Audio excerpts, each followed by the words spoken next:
What's up, my brothers? So, for this video, pag-uusapan natin GPU versus mining ASIC. Now, alam ko naman, lagi yan. Lalo na sa mga bagong miners pa lang and even sa mga existing GPU mining rig owners. Lagi ang tanong is, okay naman yung GPU mining rig, kaya lang, since hindi laging malakas ang kitaan sa GPU mining rig, bakit hindi kaya subukan ko yung ASIC, 'di ba? Lagi yan, Jomak, ano ang tingin mo sa ASIC? So, for this video guys, titignan natin kung ano yung pros and cons and which one is for you. Kasi ako sa tingin ko, there is no such a thing as a bad product. There is a bad price and a mismatch. So, ibig sabihin, walang pangit na product, ang meron lang pangit na price or pangit na application. Ano yung example ko? Kunwari, meron akong bike tapos binenta ko sa'yo for 50 million pesos. Sa tingin mo, good buy ba yon or lugi ka? Okay? Siyempre sasabihin mo, lugi ka, bad product yan, di ba? Pero kung ibenta ko siya sa'yo ng piso, kahit hindi siya gumagana, actually, pakilo mo lang yung bakal, okay na siya, di ba? So, ganun din. Kunwari, Ferrari, di ba? Ibenta mo sa magsasaka, paggamit mo sa kanya. Hindi naman niya magagamit yun, di ba? Tapos ibenta mo ng 50 million, aanhin niya yun, di ba?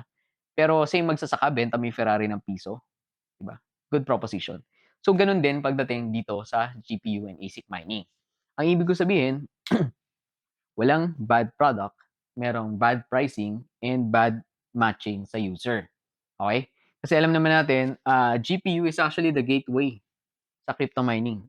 And usually, dito nagsisimula sa GPU tapos they go to ASICs. Okay? Bakit nga ba? Kasi meron din mga advantage ang ASICs na wala ang GPU. So itatakil natin dito sa chart na ginawa ko. So, checkan ko na lang, not necessarily mas maraming checks panalo. Again, ang application is actually dependent sa'yo. Okay? Depende sa'yo mismo. Okay? Case to case basis tayo. Sometimes GPU ang para sa'yo, sometimes ASIC naman ang para sa'yo. So, unahin natin sa price. Okay? Ang GPU mining rig, okay, roughly around 300,000 ang brand new. Ang ASIC, usually, ganun din, mga nasa 400, 500, okay? Pero for this one, I actually prefer the GPU because you can start small, okay? Pwede kang mag-start. Sabi ko nga, di ba, 10K nung last video ko, 10, 5, 11, 12K. Tapos, maglagay ka lang ng maliit na graphics card, yung beginner graphics card. You can start as low as probably 20,000 per month. Of course, you will not earn a lot or probably not earn at all kung 20,000 lang yan, okay? But more or less, you will learn, okay? You will not earn, you will learn dun sa price na yon. Pang ano pa lang, pang training pa lang, kumbaga pang subok-subok. But if you're building from scratch, kung gusto mong mag-start small, you can go with GPUs. Ang GPU, yung nga sinabi ko na, pwedeng 20,000, 30,000, 50,000, 300,000, depende kung saan ka comfortable. For ASIC, ganun din naman. Pwede kang bumili na ng lumang-lumang ASIC, which is siguro mga 15, 20, 25,000. Pero at the same time, if you want to invest na sa ASIC talaga na like for example ngayon yung mga Caspa, yung mga Ice River natin, no? Nasa 550,000, ngayon nasa 400,000 yung mga used. Mas malaki yung kailangan mong capital. Alright? Tapos, ang next ko doon is parts, no? Lipat naman tayo sa parts. For GPU mining rig, actually, you will most likely use yung parts ng gaming computer, ATX PSU, motherboard, ganyan, SSD, which are readily available, no? If something happens and you break your rig, chances are there are spare parts for it. Pero, okay, ito, isang medyo caveat to. If you're losing like yung risers, yung splitters, no? Breakout boards for the server PSU. Of course, specialized equipment yung kailangan mo ipalit din doon. You cannot get that anywhere, okay? Kunwari sa SM o sa isang manual computer shop, hindi mo siya mabibili. You can only get those from suppliers of mining specific parts. So, for example, kami, full disclosure, no? And you will most likely see I have a bit of a bias sa GPU mining kasi I also own mining rig parts and supply. So, we build complete rigs, no? We also offer DIY. We also provide spare parts. So, in case something breaks, kayang-kaya namin i-service. Okay? We keep inventory ng spare parts namin. Actually, medyo hindi nga ako ganun ka-confident kasi we're entering the bull run. Some of the stocks medyo pawala na, paubos na. Siguro ang gagawin ko na lang, I will limit yung mga bago pa lang, yung mag-enter pa lang, para may stocks pa ako in case kailangan ko mag-repair and mag-tune up ng client rig. Saka yun, syempre, bubuo din ako ng additional mining rigs ko. But anyways, going back to this one, I actually think they win kasi mas madali ang pyesa ng GPUs compared sa ASIC. Now, you may disagree if meron kang kilala na supplier ng ASIC, pero personally ako wala. Parang feeling ko hindi sila gano'n ka-common, okey? Next, punta tayo sa noise 'no. For GPUs, actually since it's very customizable 'no, it depends on you. Sometimes, I have clients gusto nila malakas talaga, as in sobrang lakas ng buga ng hangin, and yung fan na ginagamit ko is actually for A6. Yung mga 6,000 RPM na yan and higher. Yung mga talagang high CFM, fans na yan. Actually not Delta, eh, meron pa mga mas matataas na model sa Delta. We're using those for the GPU. So, pagka gano'n, maingay na rin 'to. Pero normally for beginners, for residential miners 'no, kung nagsisimula ka pa lang, if you're concerned about the noise, you have neighbors 'no, you're running it at an apartment 'no, subok-subok lang, you can actually use yung mahinang fan, okey, yung hindi masakit sa tenga. Kasi ang fan na 'to na 6,000 RPM and even for the A6, sobrang lakas niyan parang may nagbe-blender sa tabi mo, gano'n siya kaingay. So, medyo may istorbo kumbaga sa iba. So, for this one, I actually think, winner ang GPU, okey? Ngayon sa structure naman tayo, lipat tayo sa structure. When I say structure, not the structure of the mining equipment itself, but the structure or the facility that you need to have in order to run them.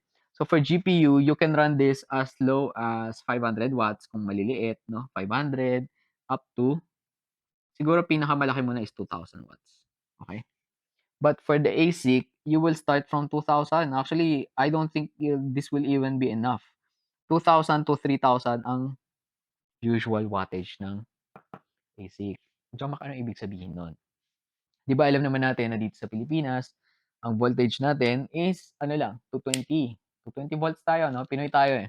So, ang tendency mo since ang voltage mo actually power is ano 'di ba, voltage times, amps equals power equals wattage. So, kung limited ka sa 220 volts, ang tendency mo is ang taas ng amps mo, ng ampere. So, ang mangyayari niyan sa linya na gagamitin mo, kakapal ng kakapal, okey?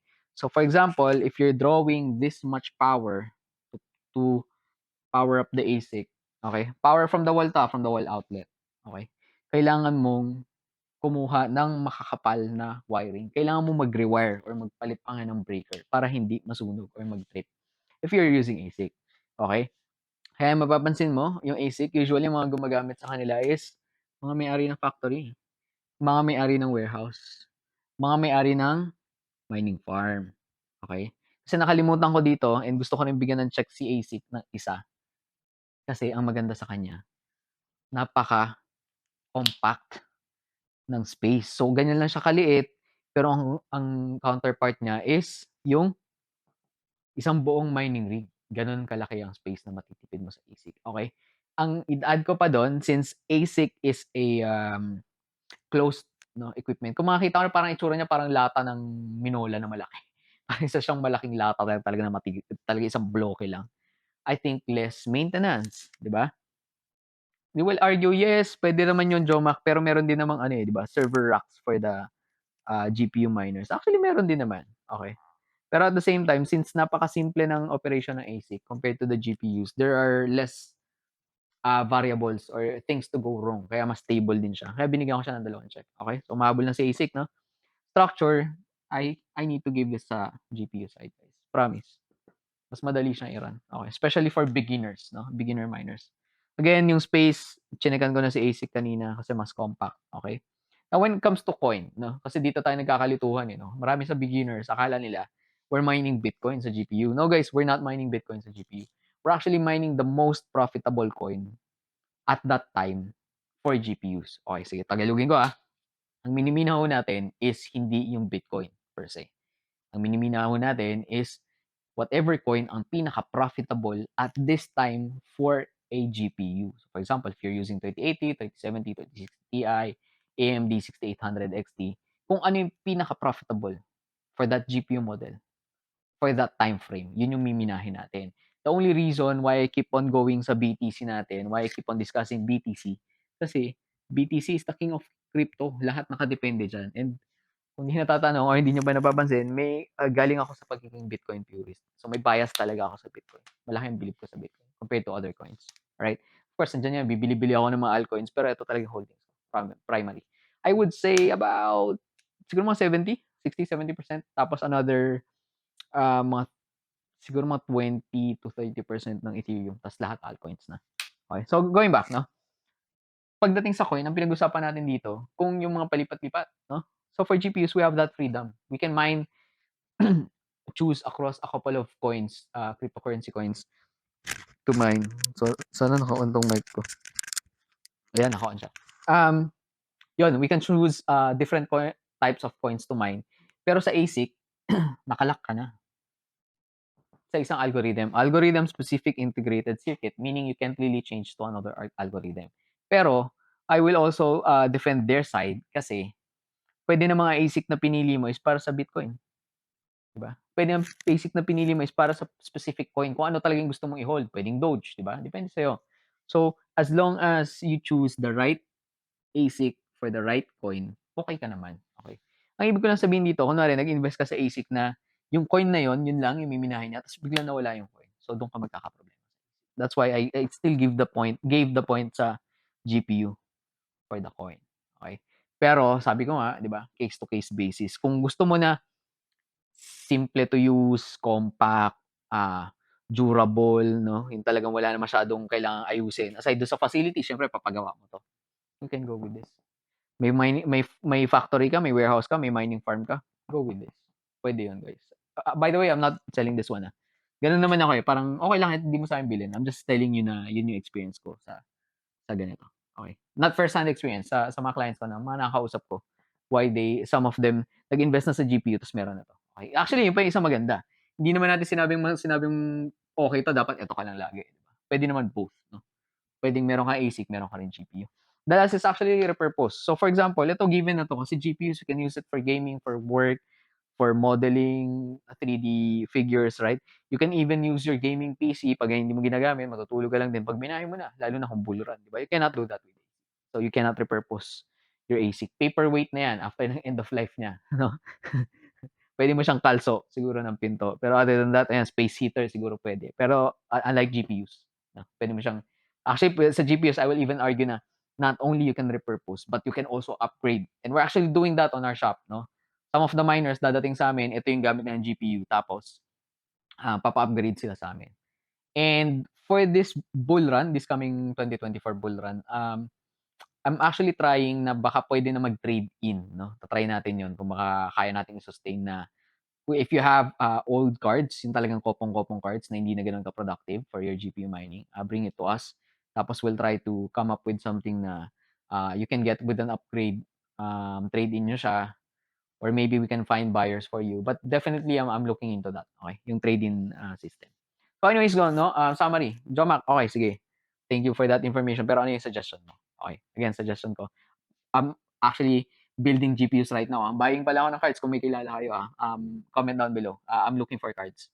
RTX 3070 and 3060 Ti. Bulk, guys, bulk. No? Kailangan mga 20 pieces pataas. 20 to 100 pieces. So anyways, going back, no, GPU, start ka muna. Ako, ang tingin ko, start ka muna sa GPU. Lalo na kung hindi ka pa masyadong marunong. And then, as you move further dun sa expertise mo, then try ASIC as well para you have both. Kasi ang tendency during bear market, this one tends to perform more. During the bull market, actually, patas lang naman. Okay? Pero syempre kasi mag-halving eh. Mag-halving ng Bitcoin. So, I'm really looking forward to get BTC ASIC by April onwards. Okay, so again, that's it. No? If you ask my opinion, first, GPU wins. There's also an application for ASIC. Not a lot of people. Kaya nagre-reflect siya, no? Kapag nagtanong ka rin, 100 miners, mas marami talaga GPU miners, konti lang ASIC. Okay. But for the select few na kayang i-run to, I suggest, yeah, sulit din naman siya. Okay? Again, thank you for watching. We still have a lot of videos to tackle. So, mag-upload naman ako regularly. My hope is several videos per day. Kaya hence the editing, no? Na rough cuts lang. Pero, guys, once na napapansin niyo napapadalang yung upload ko, most likely nabibisi tayo sa bull run. So, isang indication na rin siguro 'yun. The more na namamayagpag ang crypto, the more na medyo mabibisi ako. Kaya I will have to take a break making videos for you guys. But for now, for tonight, 12, almost 12:30 a.m. Yeah, last video for today. Salamat sa panonood, guys. Don't forget to subscribe, share this video. If you want our team to build mining rigs for you, message us. If you want DIY parts, check out mo sa Shopee. Again, thanks for watching, guys. John Mac here. I'll see you around.